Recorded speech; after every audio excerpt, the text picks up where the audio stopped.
श्री हरिवंश भगवान ने कलयुग क्यों बनाया? तो भगवान ने कलयुग इस उद्देश्य से बनाया कि जीव का जल्दी कल्याण हो जाए। उसके द्वारा किए गए थोड़े पुण्य कर्म का भी महान फल हो। मनुष्य को भगवान के इस उद्देश्य का सदुपयोग करना है, दुरुपयोग नहीं। कलयुग समयुग आन नहीं जो नर कर विश्वास, गाई राम गुण गण विमल भवतर बिनहि प्रयास।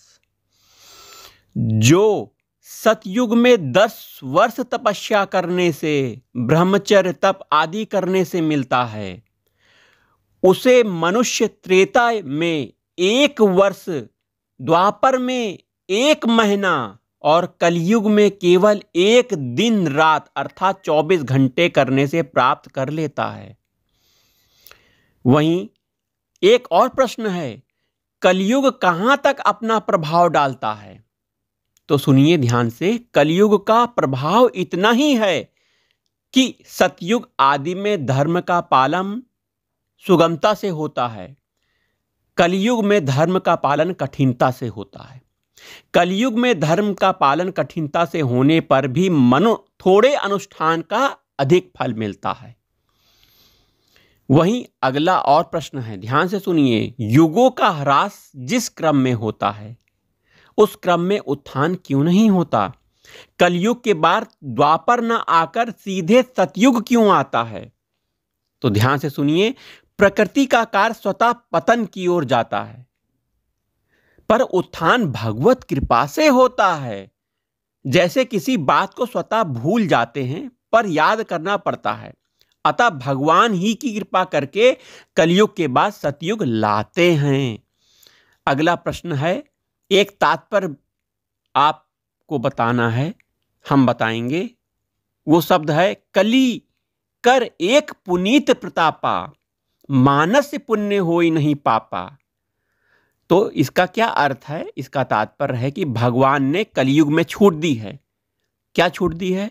मन में पुण्य कर्म करने की इच्छा हुई पर किसी कारण से नहीं कर सके तो उसका पुण्य लगेगा।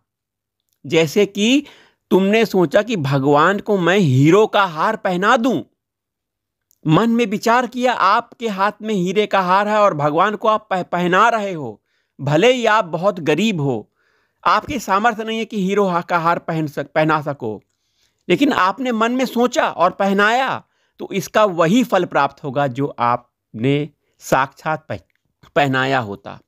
किसी कारण से मन में पाप कर्म करने की इच्छा हुई पर पाप कर्म नहीं हो सके, उसका आपको पश्चाताप हुआ कि अरे बहुत गंदा मन में विचार आ गया कि किसी के प्रति मेरा पाप कर्म का विचार बना, पश्चाताप आपने किया तो उस पाप का फल आपको नहीं लगेगा केवल विचार करने से। लेकिन अगर आपने कर दिया वो पाप कर्म तो आपको भोगना पड़ेगा।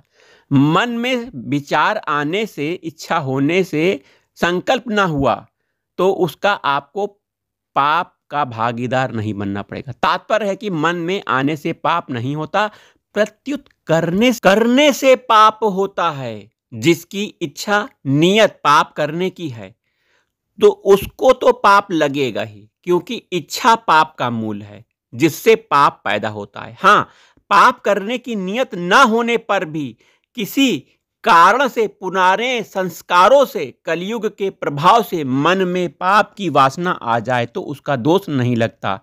गीता में भगवान ने कहा है, काम एस क्रोध एस रजोगुण समुद्भवा महाशनो महापापमा विध्येन मिह वैरीणम। रजोगुण से उत्पन्न यह काम अर्थात कामना ही पाप का कारण है। यह काम ही क्रोध में परिणत हो जाता है। यह बहुत खाने वाला और महापापी है काम। इस विषय में तू इसको वैरी ही जान। ये गीता की बात है। वहीं एक प्रश्न और आता है कि आजकल पाखंडी साधुओं का अधिक प्रचार क्यों होता है? तो उत्तर है, ध्यान से सुनिएगा, इसमें कलयुग सहायता करता है।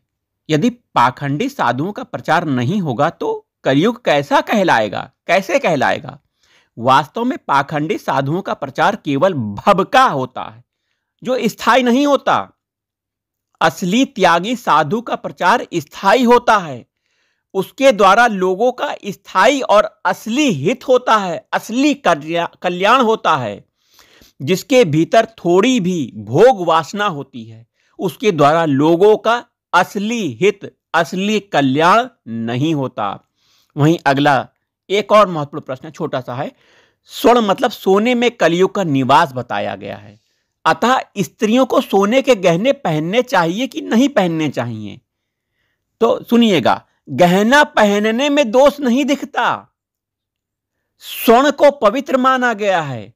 वहीं स्वर्ण के अभिमान में कलयुग का निवास है। लोग स्वर्ण को पहनकर जो अभिमान दिखाते हैं कि ये देखो, मेरे पास सोना ही सोना है, मैं अमीर हूं, इस तरह का अभिमान आदमी को आता है। वो प्रदर्शित करता है, सोना दिखाकर अपनी हैसियत बताता है। यही कलयुग का वास है, इसी में कलयुग का वास है। सोने में कलयुग का वास नहीं है, इस भावना में है। श्री हरिवंश।